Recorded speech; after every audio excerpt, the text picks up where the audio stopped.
ചോദ്യം ഇങ്ങനെയാണ്. ഒരു വശം 12 സെൻറ്റിമീറ്റർ, അതിലേക്കുള്ള ലംബം 8 സെൻറ്റിമീറ്റർ ആയ ത്രികോണത്തിൻ്റെ പരപ്പളവ് എത്രയാണ്? അപ്പോൾ നമുക്ക് കണ്ടുപിടിക്കേണ്ടത് എന്താണ്?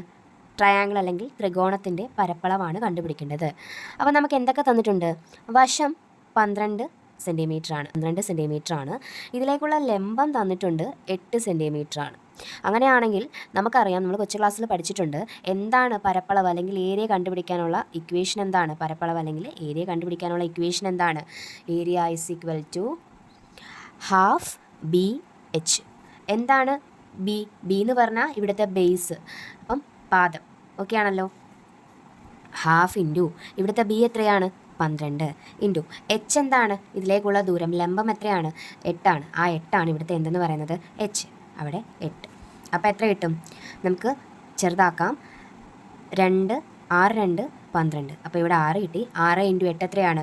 6 8 48 സ്ക്വയർ സെൻറ്റിമീറ്റർ ആണ് എന്തെന്ന് പറയുന്നത്? ചതുരശ്ര സെൻറ്റിമീറ്റർ ആണ് എന്തെന്ന് പറയുന്നത്? നമ്മുടെ ആൻസർ. അപ്പോൾ ഇവിടുത്തെ ആൻസർ എത്രയാണ്? 48 ചതുരശ്ര സെൻറ്റിമീറ്റർ.